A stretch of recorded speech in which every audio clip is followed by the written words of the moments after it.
It's me, it's Kelly Marie. It's Kelly Marie. It's Kelly Marie. It's me. I miss Kelly, baby.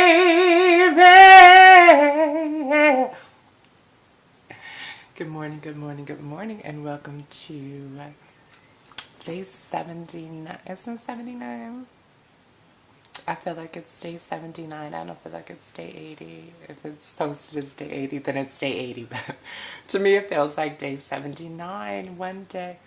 Is it 79? I don't know. Now I'm going to have to go and check. But yes, welcome to whatever day this is. And thank you for joining me for 10 or so minutes with Kelly. I am your host, Kelly Marie. And this is our Warm Wednesday edition where we take time out on our hump days to lift up ourselves, to take a moment to focus in on what we like about ourselves, the things that we may have heard about ourselves this week that are encouraging to us, to our assignment, that makes us, that maybe took us by surprise and really brought a smile to our face. And I'm gonna say this past week has been a week for friends, which is kind of weird because I always say I don't have any friends. It's not true. I do actually have friends, a few. But I've been spending a lot of time this week reconnecting with friends that I haven't seen in a while, that we haven't gotten together in a while, haven't talked to in a while. And so I think my Warm Wednesday moment actually has to do with me being a great friend. If I do say so myself, I am the bomb fucking friend. And it took me a while to understand what a good friend was. I mean, I've always been a good, kind person to whomever, but it takes someone different to be a friend. To me, a friend is someone who is going to be honest with you. A friend is going to be someone who is going to take the time to really listen to what you're saying and give you honest and true feedback. A friend is someone who is going to try to help you in your journey, not to allow you to kind of do things that aren't going to benefit you, that aren't going to help you in this. So my pat on my back for my Warm Wednesday is I'm a great friend. And it recently has come, as I was saying, into view more so for me, and I'm feeling better about, my relationships with my friends. Because, for a time, honestly, for the past, I guess maybe 4 years, I've kind of not been what I would consider to be a great friend because I was focusing on the time aspect, and I knew that I wasn't spending as much time with my friends as I would have liked to have. But what has recently come to my understanding again, because again, learning is just actually remembering what you already knew, which is why it's so frustrating because you just keep learning the same fucking lessons over and over again. But anyways, back to what I'm talking about specifically. But yeah, so I guess a couple situations have come over the past week that have highlighted for me what a great friend I am. One was a friend of mine is going through some things, and it just wasn't a very good situation. They were doing things because out of anger, frustration, or just being upset with the fact that things didn't turn out the way that they wanted them to turn out. And I had to honestly say to him, like, we had to have a sit down because, I mean, it was like the things that he was doing was so destructive to, and counterproductive, counteractive to what it is that he said that he wanted to be doing at this point. You know what I'm saying? And so, he was telling me a story and I guess at the end of it, it was a story, I don't want to say typical, but it was one of those stories where it's like, yeah, I, oh, for here, Phil Harris. Oh, Phil Harris is having a show today in New York. Phil Harris, jewelry designer, in New York, I guess is doing a show today. I don't have the exact information, but if you are in the New York area and you are friends with Phil, great guy, great energy. Try to make it out to that show. I won't be making it. So anyway, so back to my stories. This is why I get so distracted. This is why I need my teleprompter. but but yeah, so anyway, so he was acting out and and I knew what it was from. I knew it was the anger and that it wasn't really him. I mean, it was him, but it was the panicked him, you know what I'm saying? It wasn't the greatest self him. It was that panic, oh my God, this is not how I wanted it to be. So now I have to, act out, you know what I'm saying? Which is what we do, that's what it is. But when you're a friend, you have to be able to call your friend on that. You can't just sit there and laugh and, knowing that they're like fucking up their lives, you know what I'm saying? So you have to be that friend to step in and say, yo, hold on, wait a minute.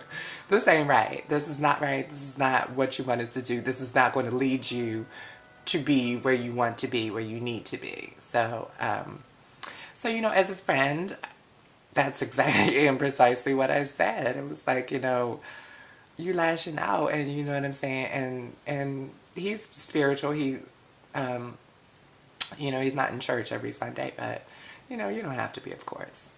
No judgment. No judgment here. But he's spiritual, he knows the Lord, and that was basically where I had to come from, you know what I'm saying? It was like, what are you doing? Like, you're panicking, but this is just the time that the Lord is saying, take your as I which is crazy, but it's not crazy, but it's just the Lord. But my father spoke on Sunday about when life knocks you down, sometimes you need to stay down for that 9 count. You know what I'm saying? You don't need to rush back up and try to be back in control. And I feel like I spoke on this yesterday again. I probably did, but you're probably hearing it again. But someone needed to hear it again clearly. That's why I'm speaking it. But, you have to take that 9 count. Don't wait till the 10th count to get up, but, take that full 9 count to wait, to regroup, to see where you're supposed to be, to feel and have communication with God about where you're supposed to be, and then get up. You know what I'm saying? It's not always, knock you down, get right back up, which is a concept that we do in the society have, the whole, if you get thrown from the horse, you get back up and get back on it. But you do, but you don't, sometimes you can't get right back up on it. Sometimes you do need to take that downtime. And, like I said, I was able to share this with him and, and it was well received and that's what it is. But another example of me being a good friend, because this is my Warm Wednesday moment. And if you would like to post your Warm Wednesday moment, please do. But another example was, I used to, before, when I was younger, I thought, a friend was just like a ride or die, hold secrets to the end and, do whatever your friend says, and that's what you're supposed to do. That's what a good friend is, and if you don't, then you're not a good friend. But what I've come to understand in my adult life is the no. No, you have to, if you're truly a good friend, you gotta call them motherfuckers on their shit, you know what I'm saying? Because of course you anticipate that they would do the same for you.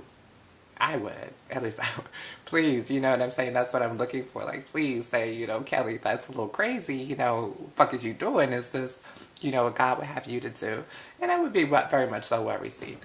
But yeah, so I had a friend who was using me in a lie. And that is the worst thing for me. Like, don't do that. Like, don't. And then don't call me after the fact and be like, oh yeah, I told such and such we were together. What? No, we weren't. Because clearly on my Facebook status it says I was in New York. But anyways, I had to call my friends on that. This is a different friend, of course. But I had to call another friend on that. You know what I'm saying? I'm not here to support your lies. I'm not. I'm not here for you to drag my name through the mud through your lies. You know what I'm saying? Because it's just wrong. Like lying is not right. And if we are as big and as bad as we say we are as adults, then you have no reason to lie. Then you can be honest with whomever you're honest with, whomever you're with, whoever you're not with, whatever the situation. Bitch, if you grown, tell the truth. You know what I'm saying? Like, it doesn't, to me, it never made sense as an adult to lie. You know what I'm saying? Like, even to the police. You know what I'm saying? Like, it's going to be what it's going to be. I made my decisions, I made my choices, and I have to deal with the consequences of those decisions. But I'm not going to drag anybody else into it. I'm not going to say I was with this person or that person or the third person. You know what I'm saying? Because that is just snowballing and literally including everybody in it. And then how do you build a relationship of trust with that? So that was my comment to that friend. As well as, bitch, don't use my name no more. You know what I'm saying? Because you have to.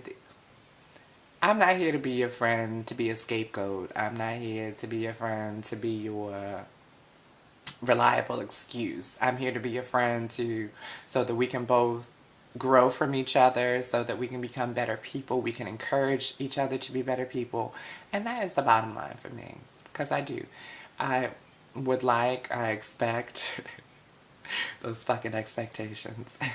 I do expect you know, for my friends to call me on my shit if I'm wrong, because I'm gonna call you on your shit if you're wrong, or not even right or wrong, but just to help each other, to see another side. You know what I'm saying? That's the whole point of not living in solitude, is that you need in this life sometimes a second viewpoint. You know what I'm saying? It's very narrow when you're looking at a situation yourself, but when you have a friend, a partner, a loved one, whoever, a family member, who is able to say, look at it this way. You know what I'm saying? Imagine how the other person is feeling. You know what I'm saying? That's what being a friend is to me. It's about helping each other, not about, not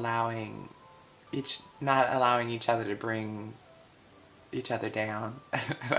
See my motion? That was the down, down, down. Don't let them bring you down. But yeah,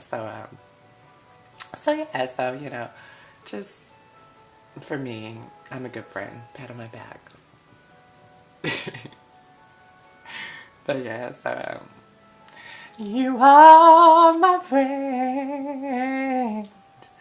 I never knew it till then. My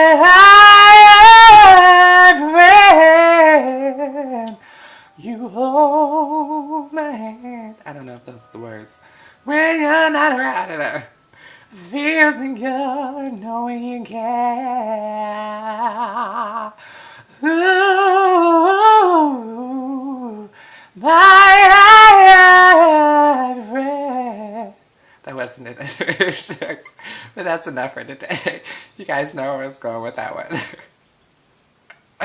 But thank you for joining me today for this 10 Minutes with Kelly. Please remember that some of us are still in the midst of our 40-day challenge. If you've not started, now today's a perfect day to start.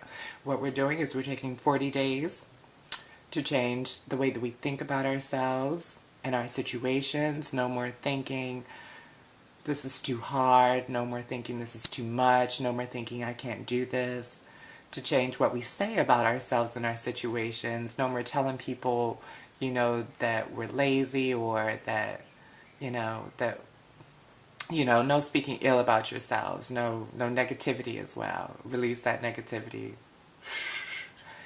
And after the 40-day challenge, I do believe that you will find that your life has changed. So 40 days, change your thoughts, change what you say to change your life.